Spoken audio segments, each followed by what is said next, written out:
வணக்கம் and welcome to தெரிஞ்சதை சொல்கிறோம் சேனல். இந்த வீடியோவில் எனக்கு தெரிஞ்சதை பற்றி உங்களுக்கு சொல்ல போகிறேன் அப்படின்னு பார்த்தீங்கன்னா, நம்ம மதுரையில் இருக்க என்ன மாதிரியான கொரியன் ஃபேன்ஸுக்காகவே ஸ்பெஷலாக இருக்க கொரியன் ஈட்ஸ் அப்படிங்கிற ஒரு ரெஸ்டாரண்ட்டை பற்றி தாங்க. இது எங்கே இருக்குது அப்படின்னு பார்த்தீங்கன்னா, கூடல் நகர் அப்படிங்கிற ஒரு ஏரியா இருக்குது. அங்கே இருக்க சிட்டி யூனியன் பேங்க் அதுக்கு பக்கத்துலேயே தாங்க இருக்குது இந்த கொரியன் ஈட்ஸ். ஆம்பியன்ஸ் உள்ளே நல்லாவே இருந்தது. ஒரு ஏசி ரெஸ்டாரண்ட்டு தான். இதில் என்ன ஒரே ஒரு சின்ன ட்ராபேக் அப்படின்னா, உள்ளே மேக்ஸிமமாக பார்த்தோன்னா நம்ம ஒரு 10 பேர் தான் உட்காந்து சாப்பிட முடியும். அந்தளவுக்கு தான் உள்ளே இடம் இருந்தது. இது கொரியன் ரெஸ்டாரண்ட் அப்படிங்கிறதுனால அது பேஸ் பண்ண பிக்சர்ஸ் நிறையா அங்கே போட்டிருந்தாங்க.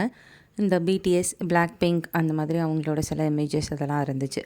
இங்கே குட் திங்ஸ் டேக் டைம் அப்படின்னு எழுதியிருக்கல. அது ஏன் அப்படின்னா, அவங்களோட மெனு இப்போ நம்ம ஆர்டர் பண்ணோன்னு வைங்களேன், அதை டைம் எடுத்து அவங்க ப்ரிப்பேர் பண்ணி தருவாங்க. அவங்க அப்போ தான் அதை ப்ரிப்பேர் பண்ணுறாங்கங்கிறதுனால தான் குட் திங்ஸ் டேக் டைம் அப்படின்னு போட்டிருக்காங்க. ஏன்னா ஒரு 20 மினிட்ஸாவது நீங்கள் வெயிட் பண்ணுற மாதிரி ஆகும் ஃபுட் ஆர்டர் பண்ணதுக்கப்புறம்.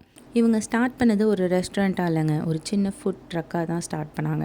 அதோட இமேஜஸ் தான் நீங்கள் பார்த்துட்ருக்கீங்க. அந்த ஃபுட் ட்ரக் எங்கே வச்சுருந்தாங்க அப்படின்னா, மதுரை பைபாஸ் ரோட்டில் வச்சுருந்தாங்க. மேக்ஸுக்கு ஆப்போசிட்டில் இருந்துச்சு. அது ரொம்ப நல்லா சேல் ஆகவும் அது ரெஸ்டாரண்ட்டாக டெவலப் பண்ணிட்டாங்க.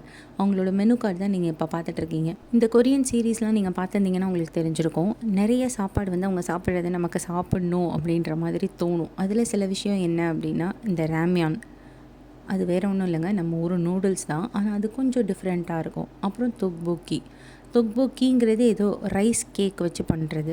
அது எப்படி செய்கிறாங்க அப்படிங்கிறதுலாம் நமக்கு தெரியாது. ஆனால் அது நீங்கள் சாப்பிட்டு பார்க்கணுன்னு கண்டிப்பாக சீரீஸ் பார்த்தீங்கன்னா தோணும்.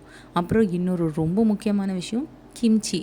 இதெல்லாம் மட்டும் இல்லாமல் fried chicken, dalgona coffee, cream cheese bun, corn dog இதெல்லாமும் நமக்கு கிடச்சிதுங்க. இங்கே நான் சாப்பிட்டது எதெல்லாம் அப்படின்னா, அஃப்கோர்ஸ் ராம்யான், அதுக்கப்புறம் ஒரு கார்போ ரைஸ் பவுல் அப்படின்னு போட்டுருந்துச்சு, அது ஒன்று, கார்ன் டாக் ஒன்று, ஒரு யங்யாம் சிக்கன். எல்லாமே ரொம்ப சூப்பராகவே இருந்தது. ஆனால் அந்த யங்யாம் சிக்கனுங்கிறது ஃபஸ்ட் கிளாஸாக இருந்துச்சுங்க.